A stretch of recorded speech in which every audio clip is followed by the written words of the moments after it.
Jumpa di Tribun Ambon hari ini, edisi 7 November 2022 bersama saya Mesya Marasabesi. Tribuners, sejumlah informasi dari kota Ambon dan sekitarnya akan kami hadirkan untuk Anda. Dan inilah berita pertama. Kasus selingkuh oknum polisi dengan Ibu Bayangkari, Kapolres Bursel sebut saksi sudah diperiksa.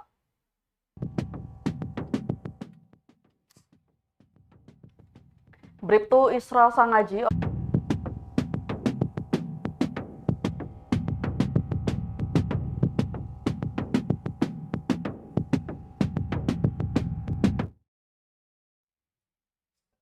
Kita ke berita selanjutnya, Tribuners, selain selingkuh dan aniaya Ibu Bayangkari, Bribtu Isra Sangaji diduga punya lubang di Gunung Botak. Selain tersangkut kasus penganiayaan Ibu Bayangkari, Bribtu Isra Sangaji juga diduga memiliki lubang galian emas ilegal di kawasan tambang Gunung Botak, Pulau Buru. Menanggapi itu, Kapolres Buru Selatan atau Bursel, AKBP M. Agung Gumilar pastikan akan menyelidiki informasi itu. Dia menegaskan bakal menindak tegas anggotanya yang terbukti beraktivitas di kawasan tambang ilegal itu. Mengingat kepolisian daerah atau Polda Maluku melalui Polres jajaran menaruh fokus perhatian penghentian kegiatan tambang yang menyebabkan kerusakan lingkungan itu. Diketahui Tribuners, puluhan aparat gabungan Sabtu 5 November 2022 kembali menyisir area Gunung Botak. Sebanyak 250 tenda dan 100 bak rendaman milik penambang dirusak dengan cara dibakar dan dibongkar. Penambang pun dimintakan meninggalkan area pertambangan. Bribtu Isra Sangaji sendiri masih mendekam di rumah tahanan Mapolres Buru untuk 2 kasus, yakni kasus perselingkuhan dan kasus penganiayaan Ibu Bayangkari yang ditangani langsung Dirkrimum Polda Maluku. Gumilar pun menegaskan tidak memberi ampun anggotanya yang terbukti bersalah melanggar. Kapolda Maluku pun disebut memberi atensi tinggi akan kasus tersebut.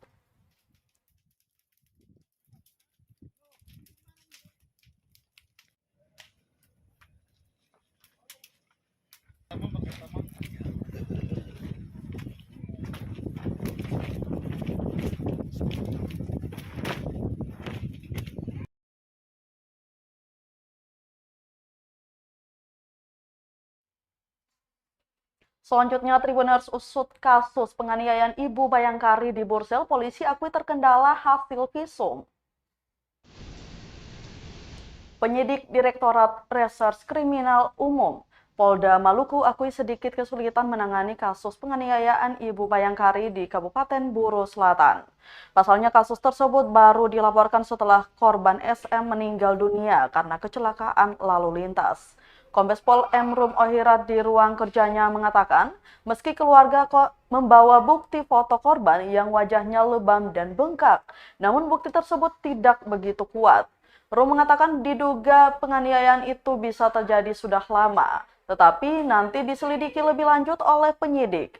Dia menegaskan tindak pidana kasus penganiayaan yang dilaporkan keluarga masih diproses.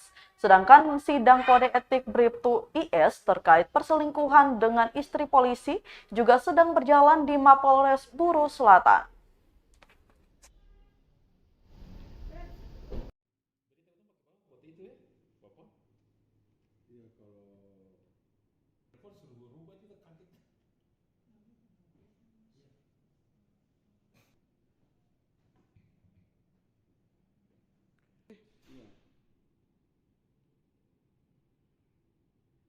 Kasusnya masih berproses ya, berproses baik itu proses kode etik maupun disiplin yang ditangani oleh Polres Buru Selatan maupun dugaan pidana yang ditangani oleh Polda Maluku dan Polres Pulau Buru. Sebagaimana kita ketahui bahwa sebelumnya keluarga daripada korban SM ini melaporkan ke Polda Maluku terkait dengan dugaan penganiayaan terhadap korban SM. Dan awalnya kasus ini sama sekali kami tidak tahu, setelah dilaporkan oleh keluarga baru diketahui, sehingga perintah Bapak Kapolda untuk segera mengusut kasus tersebut. Dengan adanya yang diusut oleh Polres Buru Selatan, maka diketahui korban pelaku dari IS ini juga sudah mengakui perbuatannya bahwa betul yang bersangkutan ada punya hubungan khusus atau selingkuh dengan korban SM ini, dan yang bersangkutan juga pernah melakukan penganiayaan. Terhadap pengakuan tersebut, atas perintah Bapak Kapolda juga yang bersangkutan sudah ditahan dan diproses kode etik dan disiplinnya di Polres Buru, ditahan sejak tanggal 27 Oktober kemarin. Sementara terkait dengan proses pidana yang dilaporkan di Polda Maluku, ini masih berproses. Ada satu kesulitan yang dihadapi oleh penyidik adalah dilaporkan bahwa korban ini mengalami penganiayaan.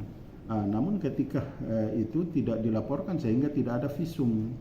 Tidak ada visum yang diambil waktu itu, dan setelah ada di beberapa waktu kemudian korban ada mengalami kecelakaan lalu lintas dan meninggal, dan setelah dikubur baru dilaporkan tentang penganiayaan. Namun demikian semuanya itu masih berproses.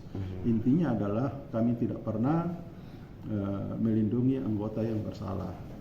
Bagi anggota yang bekerja dengan benar, itu pasti diberikan reward, dan anggota yang salah itu akan diberikan tindakan sesuai dengan perbuatannya. Semua ini atas perintah dari Bapak Kapolda.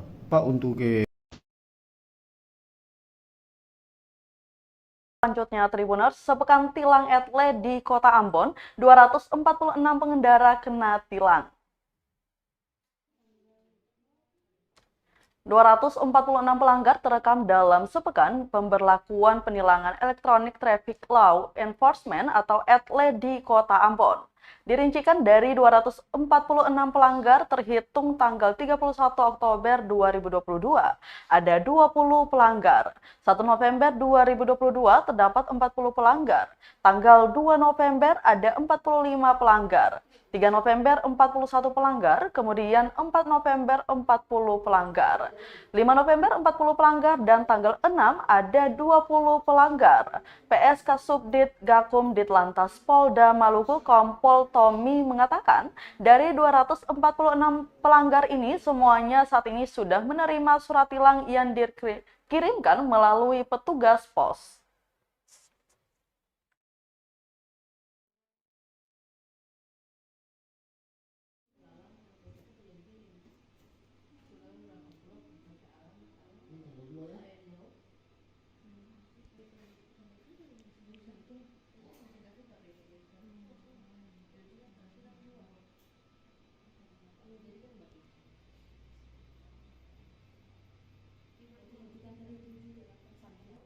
Tanggal 1 dan 31 gambarnya. Kalian ini tanggal 1 bikin begini, tanggal 31 bikin begini. Oh, jadi karena itu begitu. Bisa per hari itu. Pelanggar yang tercapture. Nomor langsung. Tribuners, ada 189 titik jalan rusak di Kecamatan Nusanewe, padahal banyak destinasi wisata. Terdapat 189 titik jalan rusak di kawasan Desa Amahusu hingga Latuhalat, Kecamatan Nusanewe, Kota Ambon.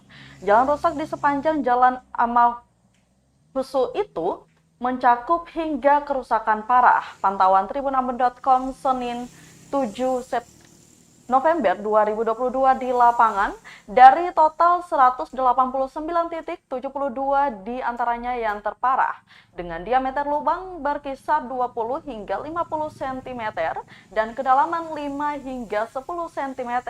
Sedangkan sisanya 117 lubang dengan tingkat kerusakan ringan yang diameternya kurang dari 20 cm dan kedalaman lubang kurang dari 5 cm. Salah seorang warga Latuhalat, Reki Opir, mengatakan kerusakan sepanjang Jalan Aman Huse sangat tidak nyaman bagi pengguna jalan, baik itu warga lokal maupun wisatawan. Mengingat kawasan terdapat banyak destinasi wisata di kawasan Kecamatan Nusanewe ini, di antaranya Pantai Pintu Kota, Santai Beach, Namalatu, Puncak Paralayang, dan Tanjung Nusaniwe. Padahal menurutnya keindahan pantai di Kecamatan Nusaniwe sangat menarik wisatawan. Opir berharap Pemkot Ambon segera memperbaiki jalan rusak sepanjang Jalan Aman Huse agar wisatawan yang berkunjung ke pantai-pantai di Kecamatan Nusaniwe tidak pulang dengan kesan yang buruk.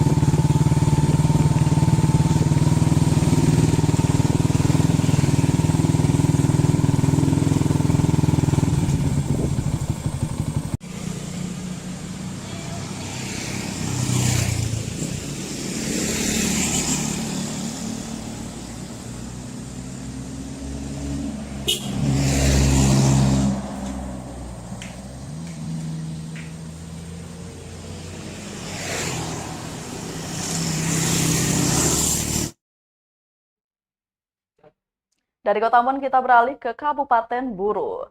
Sampah di TPA Batu Boy Namlea meluber hingga ke jalan. Sampah-sampah yang dibuang di tempat pembuangan akhir atau TPA Batu Boy Namlea, Kabupaten Buru, Maluku tidak teratur. Sampah masih menguasai badan jalan. Pantauan tribunambon.com Senin 7 November 2022. Kondisi TPA Batu Boy seperti tak terurus. Terlihat petugas membuang sampah ke tempat yang semestinya bukan dijadikan lokasi pembuangan sampah.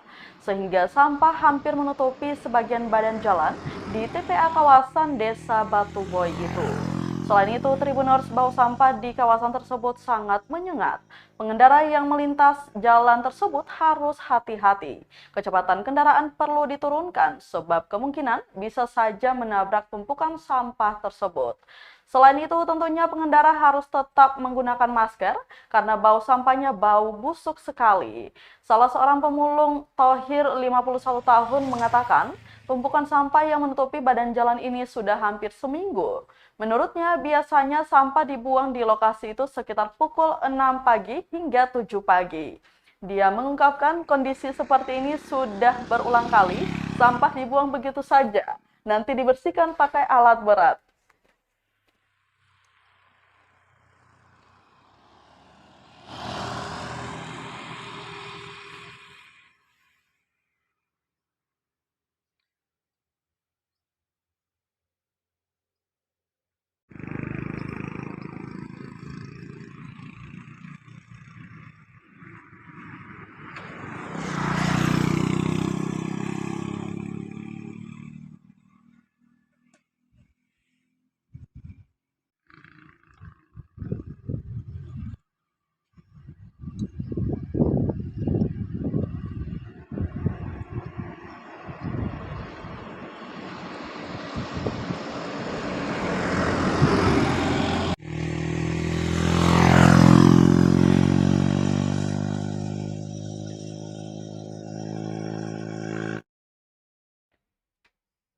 Kita beralih ke berita terakhir Tribuners jelang Piala Dunia 2022.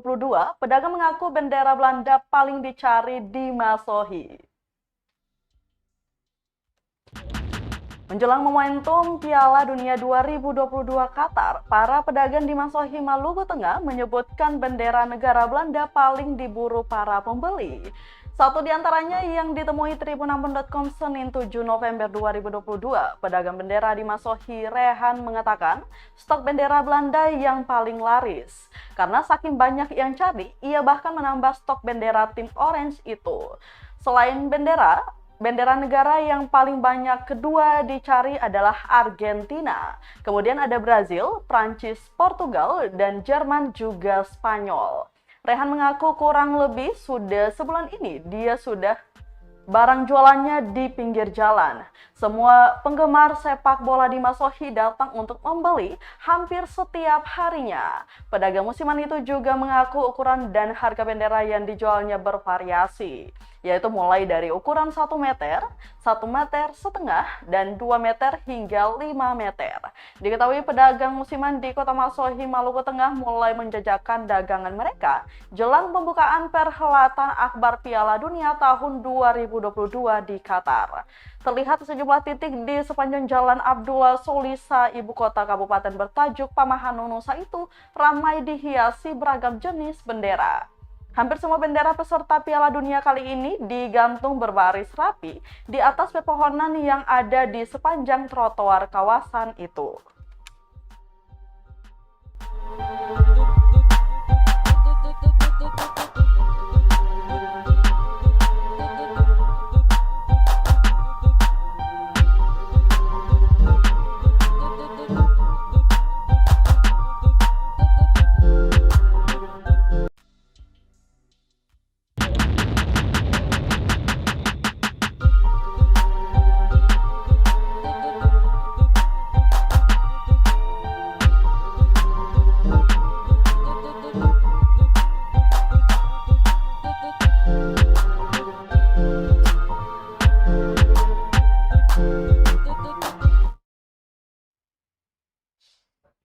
Baik, Tribuners, seperti tadi sekaligus menutup rangkaian kebersamaan kita di Tribun Ambon hari ini edisi 7 November 2022.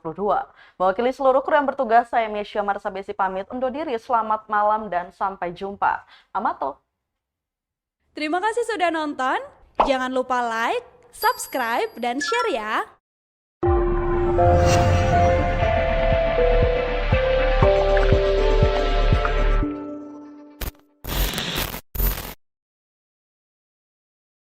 Terima kasih sudah nonton.